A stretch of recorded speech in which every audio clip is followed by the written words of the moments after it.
Habapin bana ya kini hadirin ke jingalang jong kenhul menteri, menteri rang ba kejelau Dr. Mukul sama ulayatu ba ke sorka jela kala pendep lut ya kikam ki bede ba jingjit ya ki jingyo jingmentoy da kawayat katkum ke socio economic census katkum ke jingit hu jong u kinong yo jingmentoy ki don hadu nyop nyop khandai persen hanong kendong bat kumba sanpho pun pranyo persen ya kinong song hasor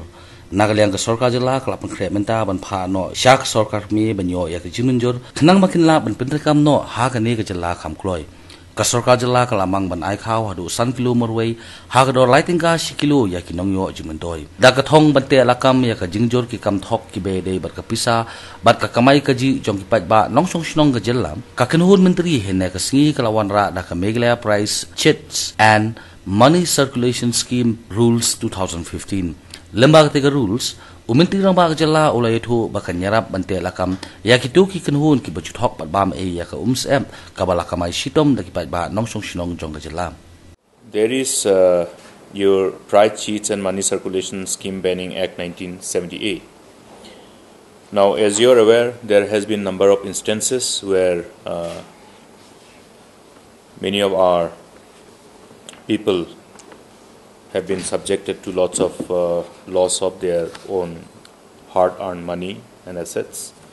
because of some exploitation of this particular modus operandi through various programs called price sheet funds and money circulation scheme.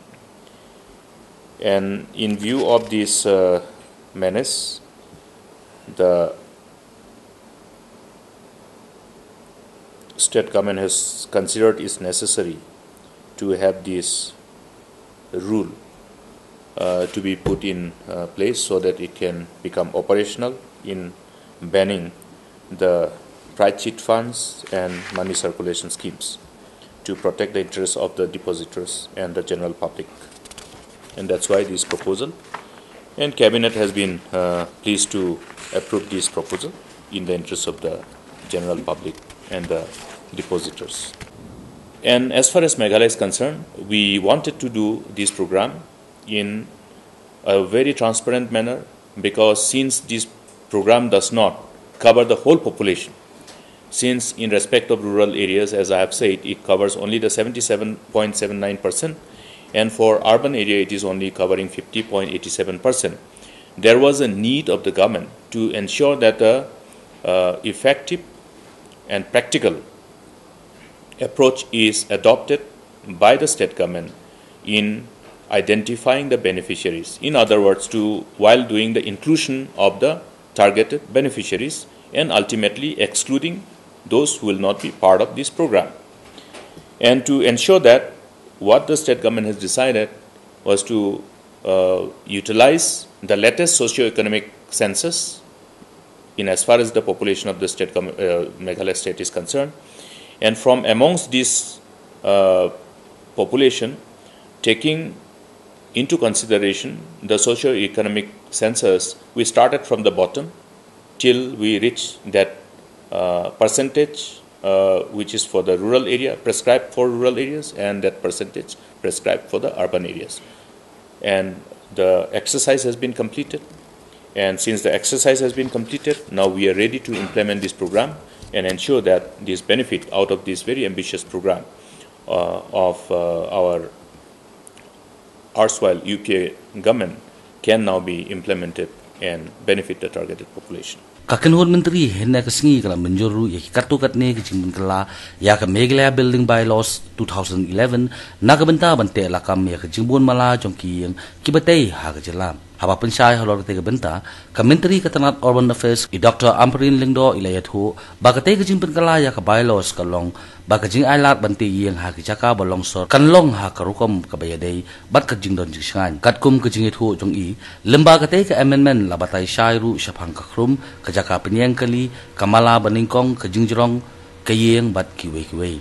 layaturu bakitu kiyeng batei klem dadan kakrum kimdai pat ban palat ya kesaw mala bat khat saw mitar kat bakitu ki badon ya kakrum pat kimdai setia ban palat ya kesan mala bat khat nyo mitar. The Meghalaya Building Bylaw 21 was notified on 13 December 2001 for regulating the construction and maintenance of buildings in the urban areas of the state. The bylaws were amended with effect from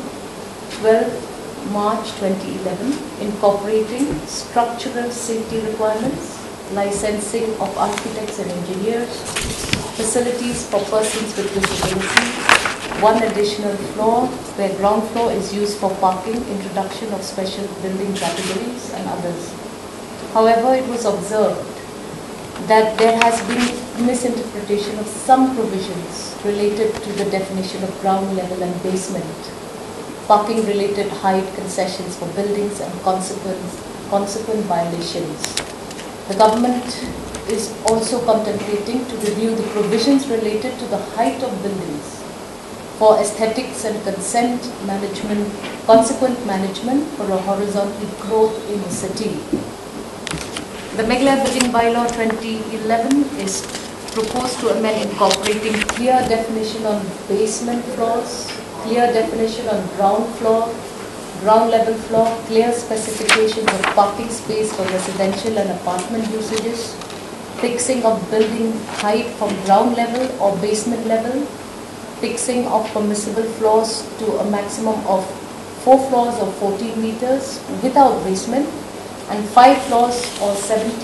meters with basement wherever technically feasible. Further, the state government may also impose further restrictions on height and usages of buildings in different areas of the city once the zoning regulation as prescribed under the Meghalaya Town and Country Planning Act is approved by it.